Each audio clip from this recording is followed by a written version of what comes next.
Dr. Nutt here. We're going to continue our discussion on psychological disorders.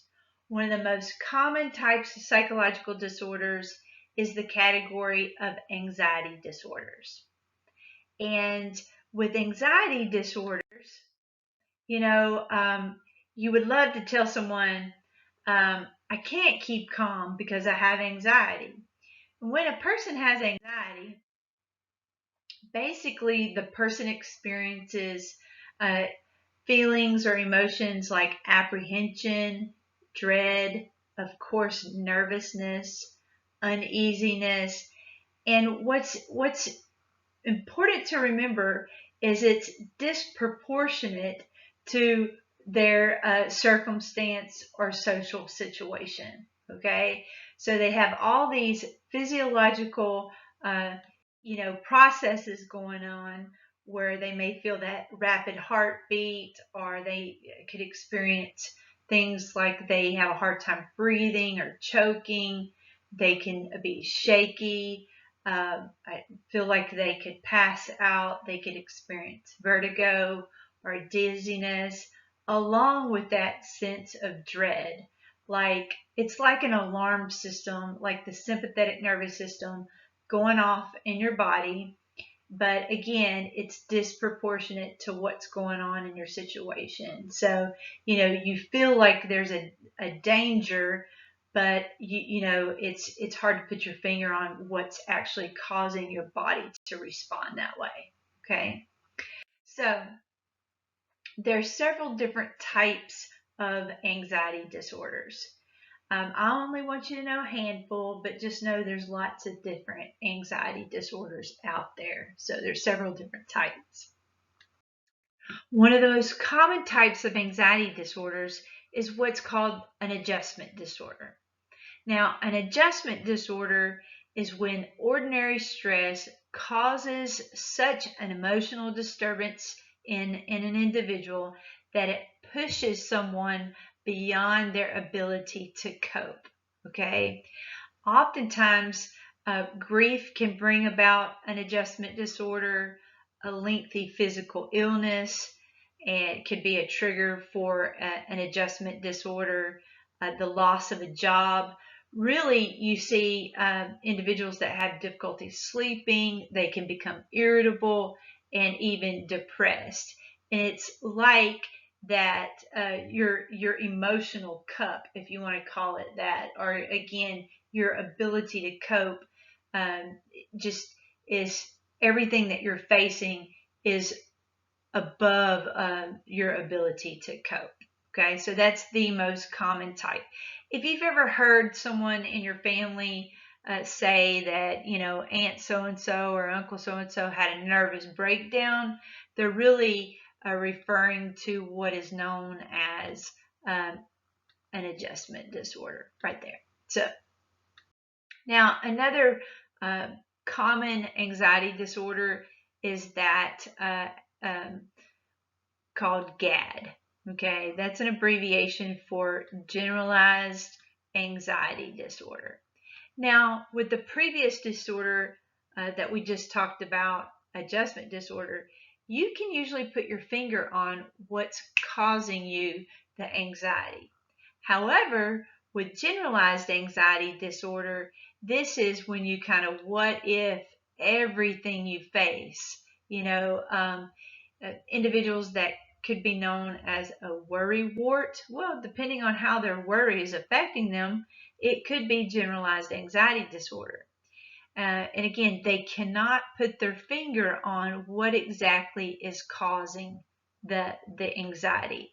It's what they have. They have what is called free floating anxiety. It tends to be very general and it's pervasive, meaning again, it's really interfering with their lives.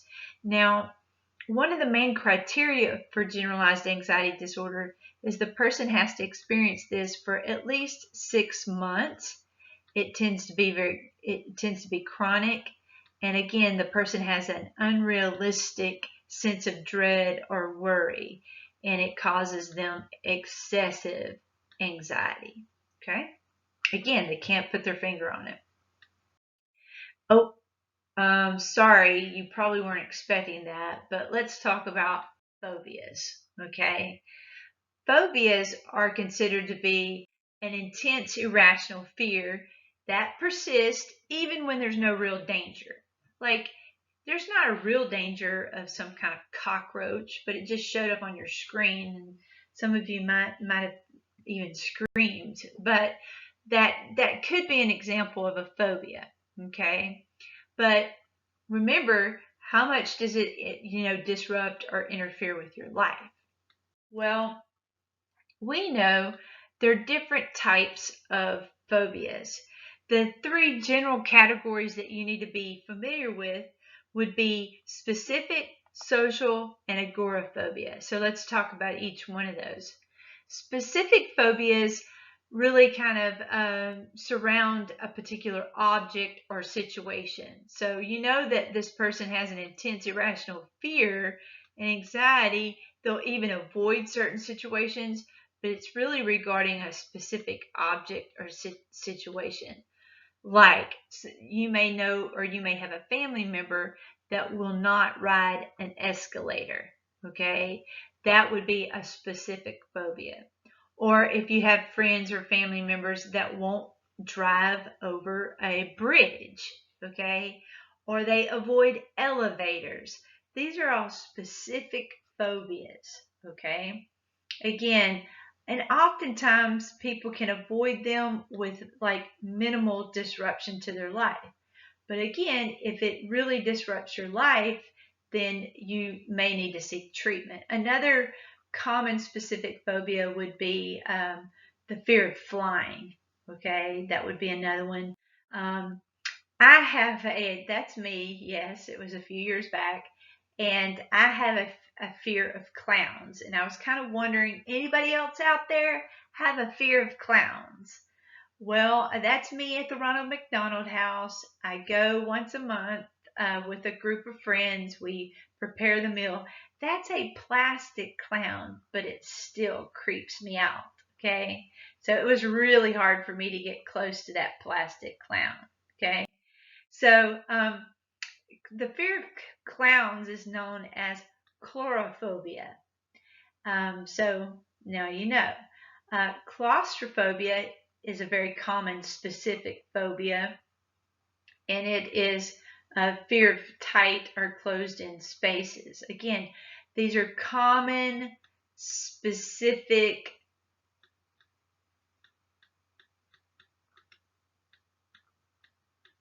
phobias.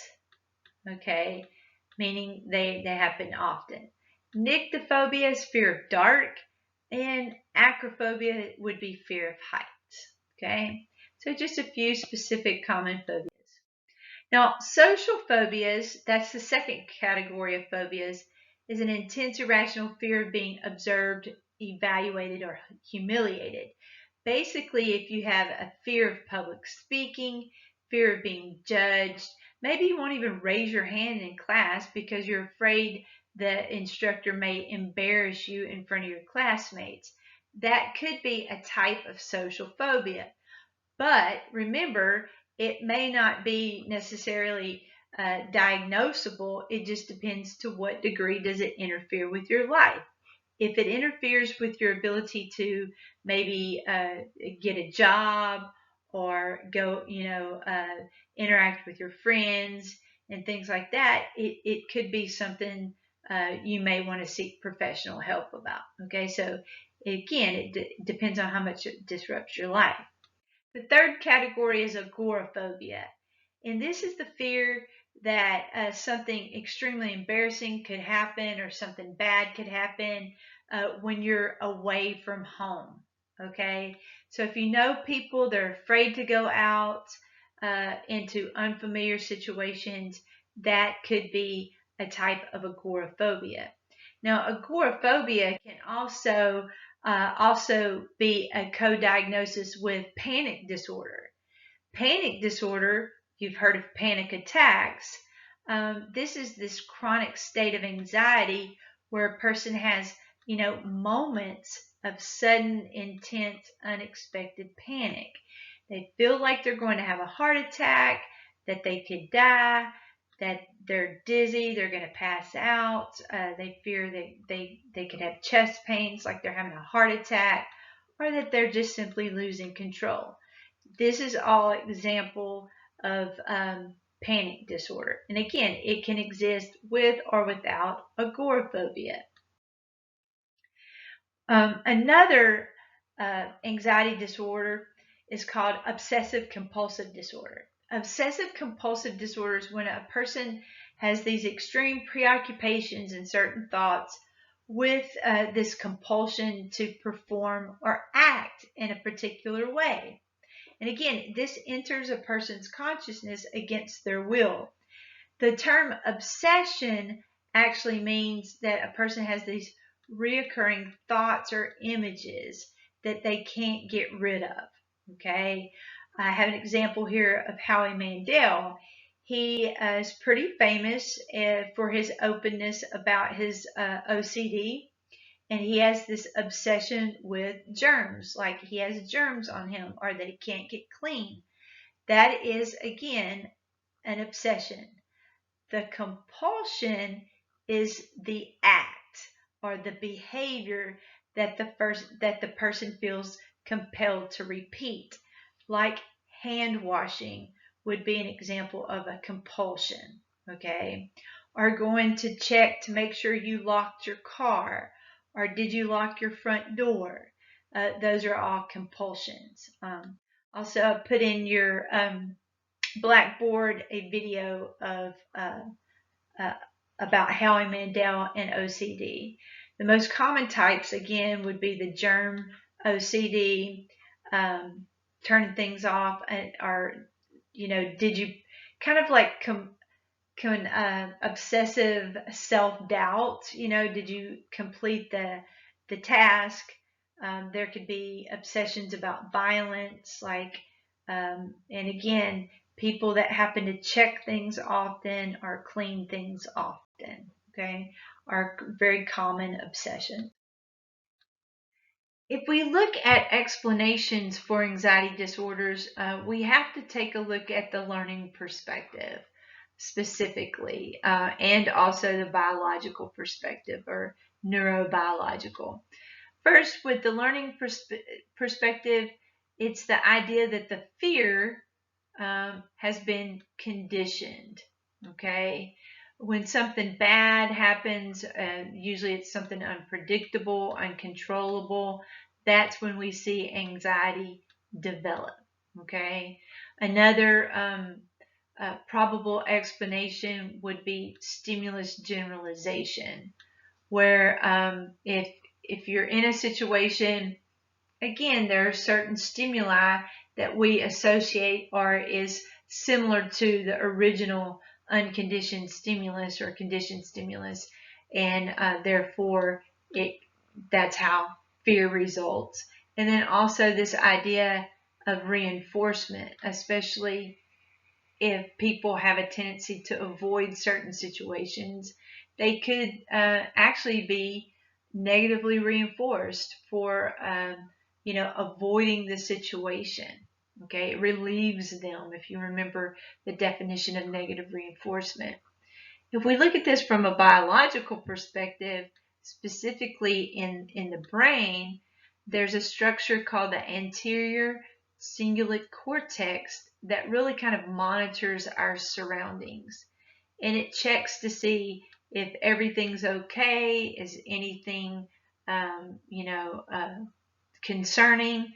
And it is believed that the anterior cingulate cortex becomes hyperactive in those that suffer with obsessive compulsive disorder. Okay. Another idea about the neurobiological perspective is that the fear learning experience. So when a person experiences, trauma, that trauma creates these fear circuits, especially within the part of the brain called the amygdala. Okay. Also, from a neuropsychological perspective or biological perspective, we know that genes play a significant role, and there's about 17 different gene locations that have identified areas where a person could experience an anxiety disorder. So this